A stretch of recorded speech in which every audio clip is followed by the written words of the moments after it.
Hello and welcome! As a kid, I was absolutely in love with Star Wars. The Nintendo DS was the greatest gaming console of all time, and my love for LEGO was immeasurable. If you were to combine all three elements, you would have had your hands on an extraordinarily happy Andre. And I was!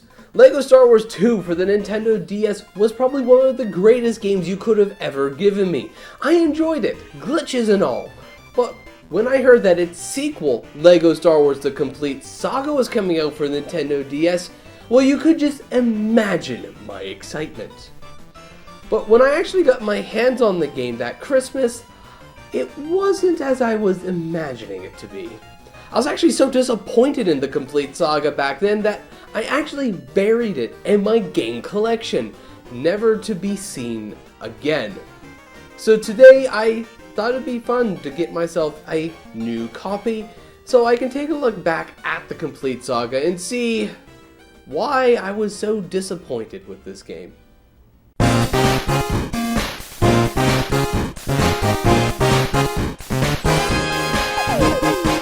Check out our games from us at 16-Bit Games, like Kid Kong. It's styled like a classic arcade platformer designed specifically for mobile devices. And it's available for free on Google Play and the Amazon App Store, so download today. To start, you need to understand my expectations for The Complete Saga back then. Up to that point, my experience with LEGO Star Wars was with the console games made by Traveler's Tale and LEGO Star Wars 2 for the Nintendo DS, which was contracted out to Amaze Entertainment. I was never really a fan of the console games and preferred the DS game, mostly because of how restrictive they felt, like with the limited number of characters in free play mode. So I was hoping for Amaze to be able to pull it off again on the DS, but this time adding in the prequel levels, characters, and fixing all the bugs that existed in LEGO Star Wars 2. But for unknown reasons, Amaze Entertainment was not contracted to develop The Complete Saga. For the first time, Traveler's Tale decided to use an in-house studio to port their console games. A recently acquired at the time game studio that they called TT Fusion. As a result of the developer change, The Complete Saga had to be built from the ground up and is sadly completely different from my beloved LEGO Star Wars 2. And it's obvious when you start a new game.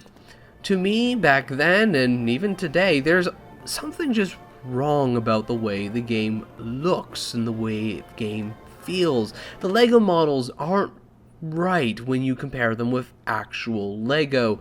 They're just the way they move, the way they feel, the way is just something is wrong. Something just doesn't feel right. And it only gets a little worse when you start a level.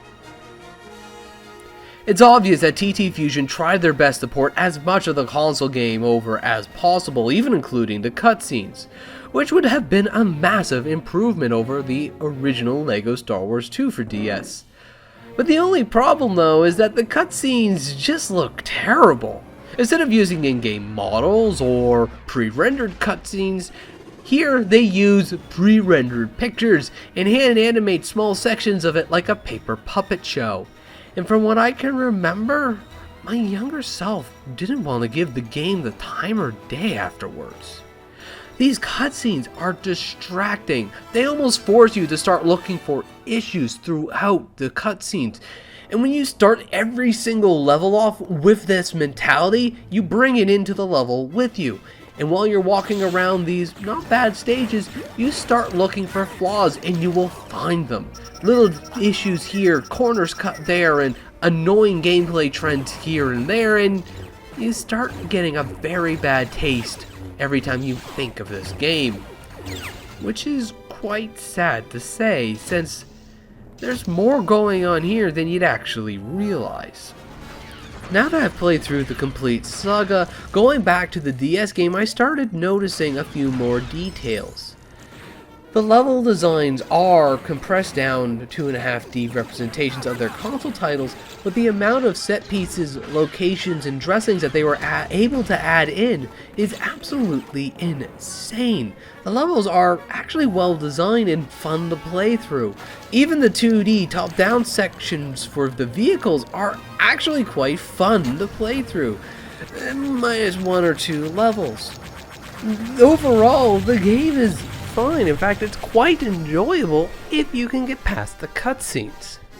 But for myself, it's so hard to do that when I start a level, it's pretty difficult to not go and ask, why did they shoehorn this minigame here? Why is this pointless touch controls added there? And it just brings down the whole experience. So if the game was fun, why didn't I like it? Well, I think it's because the complete Saga wasn't the first LEGO game on DS. For me, there already was a precedent for what a LEGO Star Wars game can look like and play like on the Nintendo DS. And because of that, I could see where the corners were cut. LEGO Star Wars 2 for the DS might have been a buggier game, but it's still a solid LEGO game.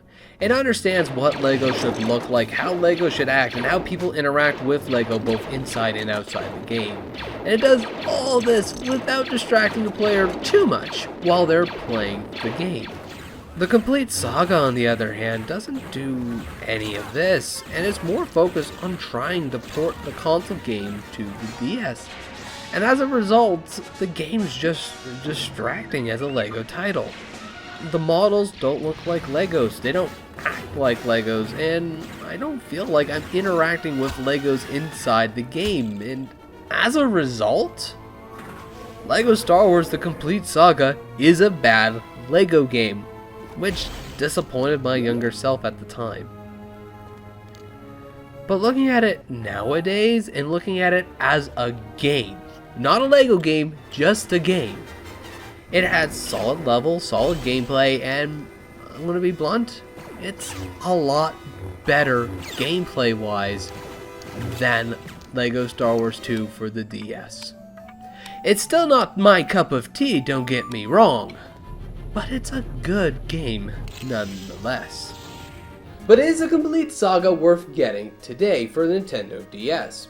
At the price point that I've seen it at, it isn't a bad choice, but in my view, there are better options out on the market.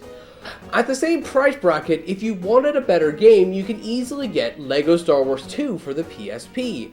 And for a few dollars more, or waiting until a Steam sale, you can just get the complete Saga on PC and play it on a laptop. But regardless of what option you're going to get, you'll get a fun and stable little experience. But for myself, I'm probably not going to pick this game up. In fact, if I wanted to play LEGO Star Wars on the go, I'm just going to wait a little bit longer and get the Skywalker Saga when it eventually comes out for Nintendo Switch. But anyways, thank you very much for watching this video. I hope you enjoyed it. Have yourself a good day, and as always, take care.